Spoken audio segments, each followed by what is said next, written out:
We are the music makers, and we are the dreamers of dreams. Willy Wonka first came to my screen when I was 8 years old on a slightly worn out VHS tape. Before starting to watch it, I thought it was a cartoon, only to discover a world of pure imagination, wonder, fright, and adventure. A kids movie that has serious real-world adult criticism. Up till this day, this is the only movie I can stomach that has occasional bursts of musical numbers. Did I ever mention I hate musicals? I'm Meffistoe. Like, share, and subscribe to the channel because this is my review of Willy Wonka and the Chocolate Factory. The strawberries taste like strawberries. The snozberries taste like snozberries. The movie Willy Wonka and the Chocolate Factory is based on a book written by Roald Dahl called Charlie and the Chocolate Factory. It starts off introducing us to Charlie, who is in fact the main hero of our story. Charlie lives with his mother and his 4 grandparents in complete squalor. Grandpa George, Grandma Georgina, Grandma Josephine, Grandpa Joe.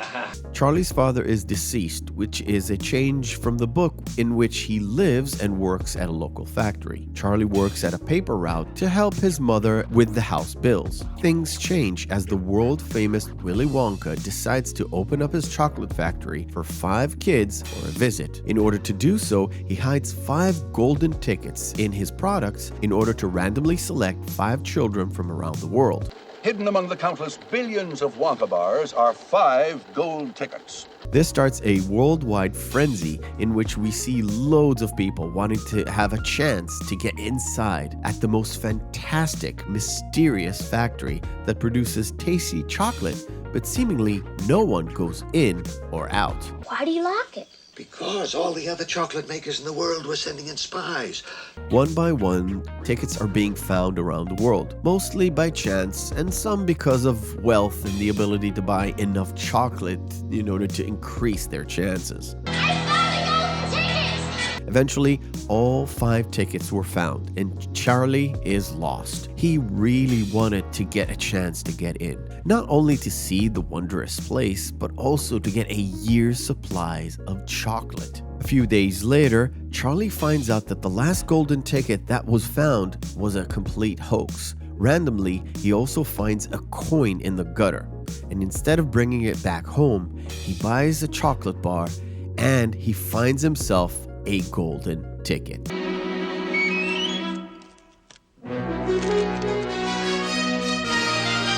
Charlie rushes back home, but on the way there, he encounters a man called Slugworth, who is Willy Wonka's apparent rival.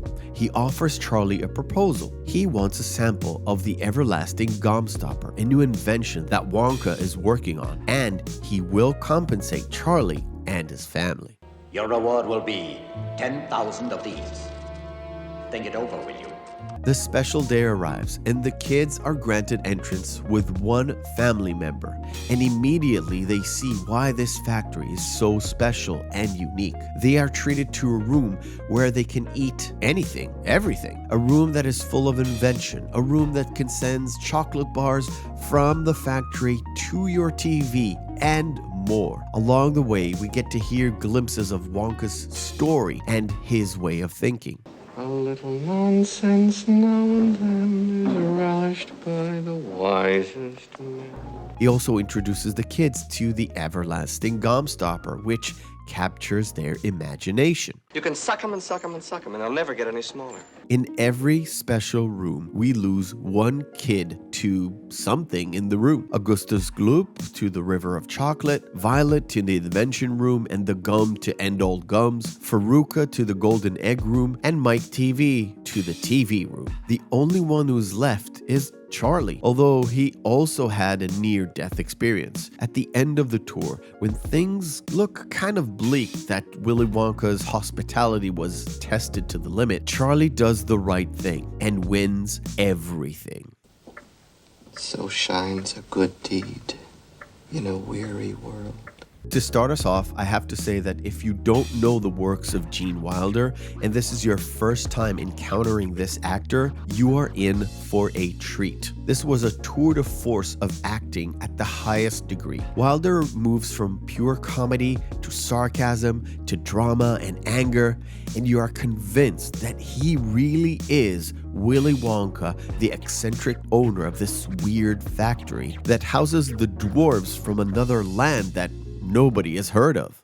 What kind of rubbish is that? I'm sorry, but all questions must be submitted in writing. But coming around to the story itself, I said at the beginning of the video that it is very much a kids movie that adults can watch and get the criticisms behind that simple story. That feat is very hard to accomplish, but it comes from the source material itself. The warning from Dahl about the over-access in the Western world is apparent. The diving headlong into gluttony, that sin that we never think it's a sin until we get on the scales and it smacks us in the face. But it's not just gluttony. It's about overindulgence, being a gossiper, overwatching TV, and being a spoiled brat. All those are embodied in the other four kids. Stop! Don't! Why doesn't she listen to Mr. Wonka? Because, Charlie, she's a nitwit. For the longest time, I thought Charlie should have been reprimanded for drinking that fizzy lifting drinks. But in fact, Charlie was only following Grandpa Joe. It was Joe, the adult, who was responsible to push Charlie to drink the forbidden drink.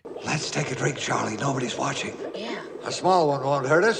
Whoops. And here comes the big criticism. Wonka isn't necessarily putting the blame on the kids themselves, but in a way, he puts it on the parents who actually raised them. Charlie was raised without a father, so Grandpa Joe, his favorite grandpa, is his father figure. He followed his lead nearly to the point of death.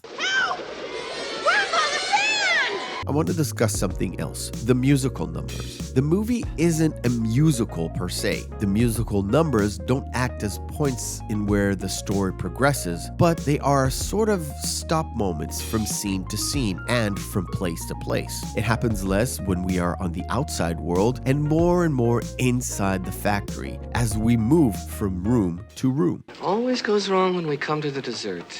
And this is to highlight the conclusion about why things went wrong. Every kid who has done a bad deed has some sort of moral conclusion to their story. Each one faces a near-death experience because of their misdeeds. And it all ends with a quick song and dance as we are whisked off to the next room.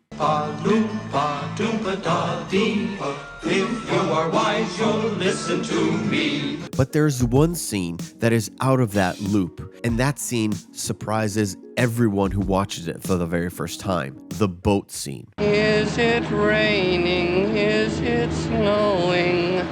Is a hurricane a-blowing? It's not just the nasty images on the walls of the tunnel. It's not just that feeling that you get like a roller coaster. It's that song that Willy Wonka is singing while everything is happening. It's like a psychedelic trip in this innocent little kids movie that suddenly is happening all around you. When I watched it as a kid, it actually really scared me for a moment. As a kid, you're supposed to be afraid just as much as the other kids were afraid on that boat. You needed to in order to relate to their journey. Daddy, I do not want a boat like this. I highly recommend you watch this movie if you haven't, or if you've only seen the Tim Burton version. In hindsight, it's not a bad of an adaptation, and it is technically closer to the book than this film, but Gene Wilder's acting and the practical effects and the sets that were used made this film more believable and tactile. Once you experience it, you'll know the difference between a good egg and a bad egg. Don't care how I want it now.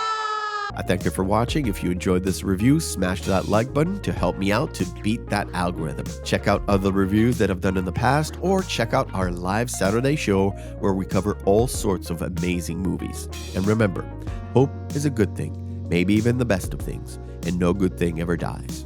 I'll see you on the next video.